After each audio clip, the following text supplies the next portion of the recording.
ओम नमः शिवाय। सभी को नमस्कार। आज बहुत लंबे समय बाद यूट्यूब पर वापस वीडियो बना रहा हूँ। पहले काफ़ी लंबा गैप आ गया था, इसलिए वीडियो नहीं बना पाया कुछ प्रॉब्लम के कारण। तो वापस कंटिन्यू करते हैं, चलिए शुरू करते हैं। हेलो दोस्तों, स्वागत है सभी का हमारे यूट्यूब चैनल के अंदर। जो भी नए नए व्यूअर जो देख रहे हैं उन सभी से निमंत्रण निवेदन है कि हमारे चैनल पर जो पहली बार आए हैं वो चैनल को सब्सक्राइब जरूर करें। आपके सब्सक्राइब करने से मुझे सपोर्ट मिलता है और नई नई वीडियो बनाने की प्रेरणा मिलती है। तो कृपया करके मुझे सपोर्ट जरूर करें। आज हम बात करने वाले हैं ध्यान के बारे में। ध्यान ही हमारा विशेष टॉपिक है। तो शुरू करते हैं। बहुत सारे लोग ऐसे हैं जो ध्यान तो करते हैं, लेकिन वो ध्यान के दौरान ऊंची स्थिति पर प्राप्त नहीं कर पाते। इसका कारण है कि उनकी एकाग्रता बार बार खंडित होना।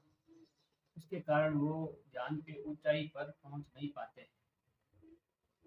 पुरानी वीडियो में भी हमने चक्रों के बारे में बताया था कि ऊर्जा कहाँ कहाँ अटकती है, जिसके कारण ध्यान बार बार रुक जाता है।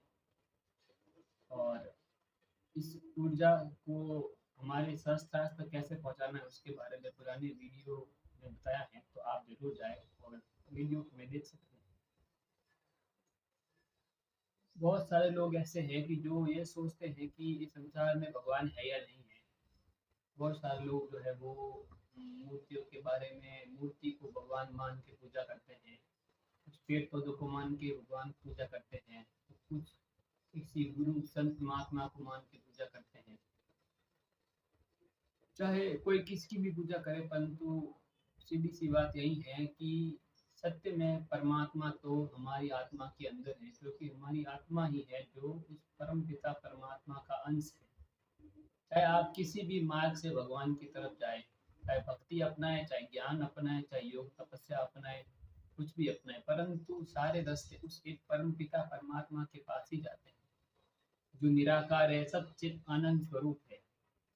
जब हम परमात्मा की तरफ आगे बढ़ते हैं तो हमारे बीच में जीवन में कई विघ्न आते हैं। उन विघ्नों के कारण हम बार बार रास्ता फिर भटक जाते हैं। जैसे ही हम ध्यान करना शुरू करते हैं तो मन हमें तरह तरह से भटकाना शुरू करता है।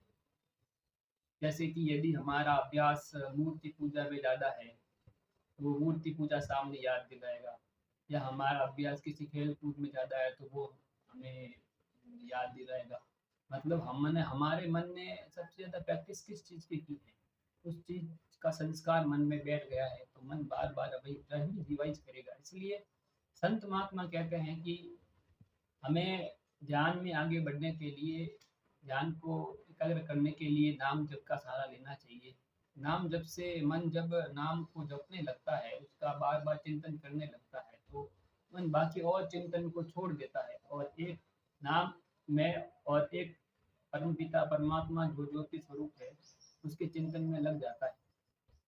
इसलिए हमें बार बार भगवान के नाम को लेते हुए ध्यान करना चाहिए। ध्यान की भी कई विधियां है। एक श्वासों पर विधि, एक नाम जपते हुए भगवान के किसी भी नाम पे अपना मन फोकस करे, केंद्रित करे, जिससे मन जो है वो संसार के चिंतन से हट करके एक नाम की तरफ आ जाएगा। तो जैसे भगवान बुद्ध ने अपनी श्वासों को शांत करके ध्यान किया विपश्यना विधि के द्वारा और संपूर्णता प्राप्त की।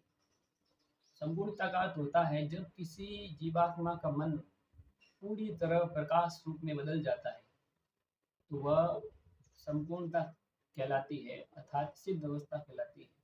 हमारे सारे सिद्ध संत महात्मा जितने भी हैं, उन्होंने अपने मन को तपस्या के द्वारा पूरी तरह प्रकाशमान बना दिया, जिससे उनका पांच तत्वों से मन पूरी तरह से हट गया। उनका मन पांच तत्वों को भूल गया और प्रकाशवान बन गया। इसलिए प्रकृति में हर देवी देवता सिद्ध पुरुष के पीछे एक औरा दिखाते हैं। उसका मतलब ये होता है कि वो पूरी तरीके से प्रकाशवान बन गए। मतलब वो उस परम ज्योति में अपने मन को पूरी तरह उन्होंने स्थिर कर दिया है अपने बार बार तपस्या के अभ्यास के द्वारा। इसलिए हम ध्यान की डेली प्रैक्टिस हमको करनी चाहिए और नाम जप का अभ्यास करना चाहिए।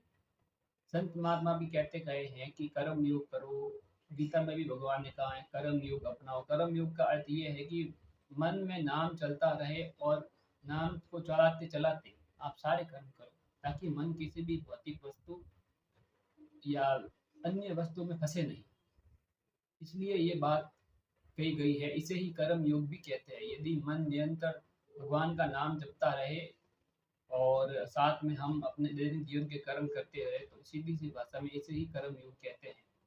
और उस जो भी हम कर्म करेंगे नाम जपते हुए, तो हमारे मन के ऊपर किसी भी कर्म का कोई प्रभाव नहीं पड़ेगा, जिसे अकर्म कहते हैं, अर्थात शून्य शून्य अवस्था में। इसलिए बार बार नाम जपते हुए कर्म करना चाहिए, जिससे मन के ऊपर कोई प्रभाव भी नहीं पड़ेगा और मन सभी से विरक्त स्वतः ही होता जाएगा। इसे कहते हैं कर्म योग। अर्थात अपने जीवन में डेली अभ्यास करें, डेली ध्यान का अभ्यास करें। अभ्यास करने से आपके मन में सुख, शांति, प्रेम, आनंद, पवित्रता, इन सब आदि गुणों का प्रादुर्भाव होगा और आप सब अपनी एक अच्छी लाइफ जी पाएंगे। यदि आपका कोई भी प्रश्न है ज्ञान संबंधी तो कमेंट जरूर करें। आने वाले कमेंट में मैं उसका उत्तर जरूर दूंगा। धन्यवाद। मिलते हैं अगली वीडियो में।